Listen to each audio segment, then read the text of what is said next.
আরবি ভাষায় দক্ষ হওয়ার জন্য সর্বপ্রথম মাহারাতুল কিরাআ অত্যন্ত গভীরভাবে অর্জন করতে হবে, অর্থাৎ পঠন দক্ষতা অর্জন করতে হবে। পড়ে পড়ে শুদ্ধভাবে পড়তে পারা এবং বুঝতে পারার দক্ষতা অর্জন করতে হবে। ভাষা বুঝলে হবে না। আপনি যদি কোনো আরবি সাহিত্যের কিতাব বা যে কোনো আরবি কিতাব ভাষা পড়েন, একটু কোনো রকম পড়ে যান, পড়ে তার মর্মটা বুঝেন, এতটুকু কিন্তু যথেষ্ট না। আপনি একটা কিতাব নিলেন, সেই কিতাবের ভিতরে ধরেন আপনি কিতাব নিলেন, সেই কিতাবের 2-4-5 লাইন ইবারত পড়লেন। তো এই ইবারত পড়লেন, কিন্তু আপনি ভালোভাবে না বুঝে শুধুমাত্র পড়ে গেলেন, আর এখানে মাফহুমটা, মর্মটা কি বলেছে এটা একটা সিয়াক সাবাক দেখে অনুবাদটা আপনি ধরে নিলেন, একটা অনুমান নির্ভর একটা মর্ম আপনি উদ্ঘাটন করলেন, এতটুকু যথেষ্ট নয়। বেশিরভাগ শিক্ষার্থীরা এতটুকুই সন্তুষ্ট থাকে যে শুদ্ধভাবে ইবারত কিন্তু পড়তে পারে না, কিন্তু মোটামুটি ভুলভাল পড়ে যায়, পড়ে এটার একটা মর্ম সে দাঁড় করায় এবং সে এতেই সন্তুষ্ট যে আমি তো বুঝেছি, আমি তো আরবি কিতাব ভালোই বুঝি। কিন্তু এতটুকু সন্তুষ্ট থাকা যাবে না, বরং সহি শুদ্ধভাবে পড়তে পারতে হবে এবং আপনাকে গভীর থেকে মর্মটা উদ্ধার করতে হবে। তো এই দক্ষতা অর্জন করতে হবে। এই অর্জন হওয়ার পদ্ধতি কি? পদ্ধতি হচ্ছে যে শব্দগুলোকে তাহকিক করে পড়তে হবে। প্রত্যেকটা শব্দ আপনি যখন আরবি ইবারত পড়বেন তখন একটা শব্দ আসছে, তো এই শব্দটা দেখবেন যে ইসিম না ফাইল। ইসিম হলে এটা কি ইসমে জামেদ নাকি ইসমে মুশতাক।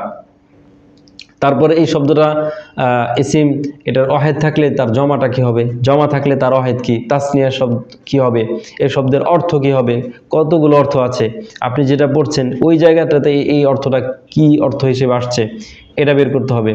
এরপর সেই শব্দটা যদি মাজদার হয় তাহলে কোন বাবের মাজদার, ফেইল হলে সেটা কোন সিগা কি, বহজ কি, বাব কি, মাজদার কি, অর্থ কি, এবং সেই ফেইলের সাথে কোন সিলা ব্যবহৃত হয় কিনা, হলে একাধিক সিলা আসে ব্যবহৃত হয় কিনা, যদি সেই ফেইলের সাথে একাধিক সিলা আসে তাহলে কোন সিলার কি অর্থ দাঁড়ায়, এবং আপনি যে জায়গায় পড়ছেন ওই জায়গাতে ওই কোনো সিলা ব্যবহৃত হয়েছে কিনা, সেখানে কোন অর্থটা ব্যবহৃত হয়েছে, এই জিনিসগুলো আপনাকে তাহকিক করতে হবে।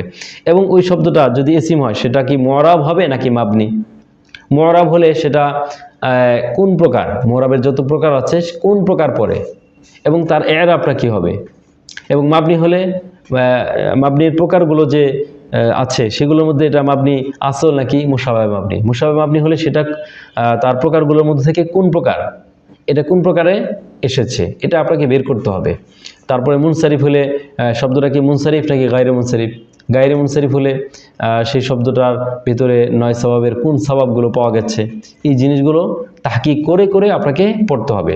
তারপর আসেন যে এই শব্দগুলোর এক শব্দের সাথে আরেক শব্দের সম্পর্কটা কি, এটা বের করতে হবে।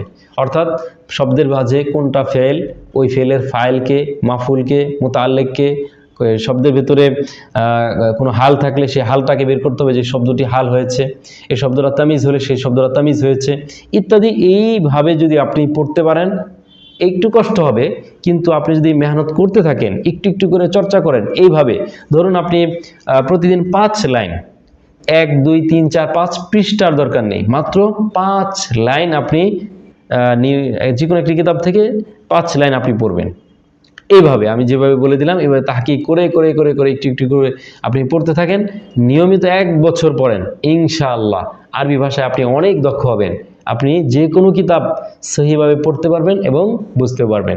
এছাড়া আরবি ভাষা সাহিত্যের কিতাব পড়ার নির্দিষ্ট কিছু কৌশল আছে, নিয়ম নীতি আছে, এবং আমি যে বললাম যে পঠন দক্ষতা অর্জন কিভাবে করবেন, তো এটারও আরও অনেক নিয়ম কারণ আছে।